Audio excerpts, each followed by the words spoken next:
সকলকে জয় যিশু এবং মহান ঈশ্বরকে ধন্যবাদ দিই, প্রশংসা করি যে আমার আরেকটিবার তার প্রশংসা গৌরব করার সুযোগ করে দিয়েছে। তাই মহান ঈশ্বরকে ধন্যবাদ দিই। বিশেষ করে আমি বাইবেল থেকে বলবো, আমি আগেও বলেছি বাইবেলে একটা ব্যক্তির বিষয় পৌল, আমি আগেও বলেছি, কিন্তু এটা একটু আলাদা। পৌল আমরা দেখতে পাই যে পৌল একজন খ্রিস্টানদের তাড়নাকারী লোক ছিল। খ্রিস্টানদেরকে পছন্দই করতো না পৌল, তাদেরকে ধরে মারত, তাদেরকে কত যন্ত্রণা, কত লাঞ্ছনা গঞ্জনা করতো পৌল।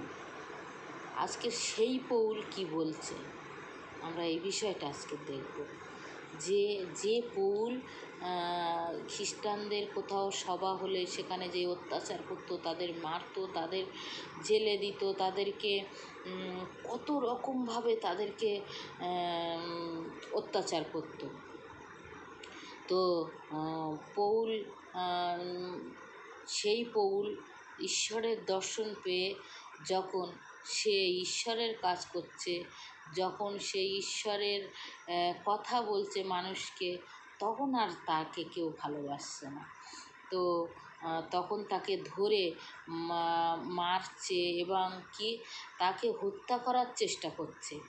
তখন পৌলকে আগ্রিপ্প, সেই রাজার কাছে, আগ্রিপ্পর কাছে বিচার জানিয়েছে, তার কাছে এসেছে। তো আমরা দেখব যে বাইবেল থেকে প্রেরিত 26 অধ্যায় 28-29 পদ। তখন আগ্রিপ্প পৌলকে কহিলেন, এই জায়গাটা খুব ধ্যান দিয়ে মন দিয়ে আপনারা শুনবেন যে এই জায়গাটা পৌলকে কি বলছে সে আগ্রিপ্প। তো তখন আগ্রিপ্প পৌলকে কহিলেন, তুমি অল্পেই আমাকে খ্রিস্টান করিতে চেষ্টা পাইতেছ। পৌল কহিলেন, ঈশ্বরের কাছে এই প্রার্থনা করিতেছি, অল্পে হোক কি অধিকে হোক, কেবল আপনি নন, কিন্তু অন্য যত লোক অদ্য আমার কথা শুনিতেছেন, সকলেই যেন এই বন্ধন ছাড়া আমি যেমন তেমনি হন। তাহলে কি বলছে, যে পৌল খ্রিস্টানদেরকে, যিশুর সন্তানদেরকে অত্যাচার করত, মারত, যে পৌল তাদেরকে জেলে দিয়েছে, তাদেরকে ফাঁসি দিয়েছে, যে পৌল মানে যিশুর সন্তানদের, সে আজকের কি বলছে, রাজাকে বলছে, অল্পে হোক আর বেশি হোক, আমি চাই তুমি খ্রিস্টান হও। খ্রিস্টান হও মানে কি, ঈশ্বরকে জানো। বলছে আমি যেমনভাবে জেনেছি, আমি ঠিক যেমন তেমন হও তোমরা। বলছে এখানে শুধু আগ্রিপ্পকে শুধু বলছে না, বলছে শুধু আপনি নন, এখানে সেই বিচার সভায় প্রচুর লোক ছিল সেখানে। তো পৌল কি বলছে, শুধু আপনি নন, এখানে যত লোক আছে সবাই যেন ঈশ্বরকে জানে আর ঈশ্বরের সন্তান হয়, ঈশ্বরের লোক হয়। এই পৌল আগে কত অত্যাচার করেছে, সে যখন ঈশ্বরকে জানলো, সে যখন ঈশ্বরের প্রভু যিশুর দর্শন পেল, প্রভু যিশুর সঙ্গে যখন কথা হলো দর্শনে, তখন সে বুঝতে পারল যে প্রভু যিশু কে আর কি করতে পারে।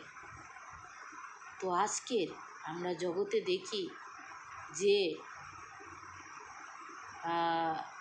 এই রকম অনেক মানুষ আছে যারা যিশু সন্তানদের অত্যাচার করছে, যিশুকে অনেক মন্দ কথা বলছে এবং কি ষড়যন্ত্র করছে, কিভাবে তার সন্তানদেরকে ফাঁদে ফেলা যায়, কিভাবে তাদেরকে অত্যাচার করা যায়, কিভাবে তাদেরকে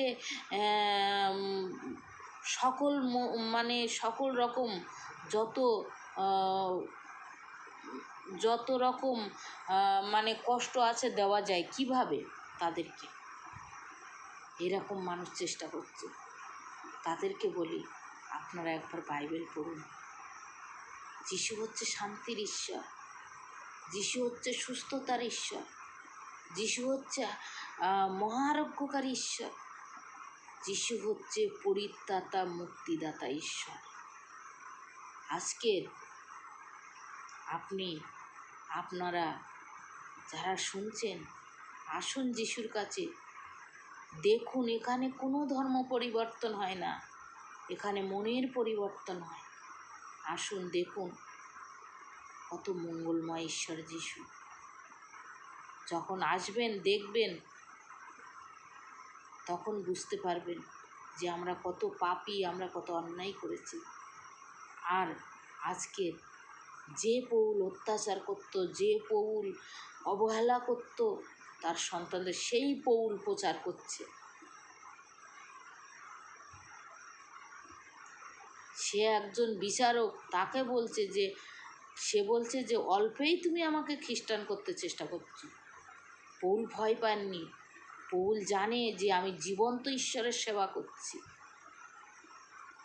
পৌল কি বলছে, অল্পে হোক আর বেশিতে হোক, আমি চাই আপনারা ঈশ্বরের সন্তান হন, ঈশ্বরকে জানুন। আজকের পৌল প্রচার করছে, আমরা বাইবেলে দেখতে পাই যে পৌল প্রচার করছে।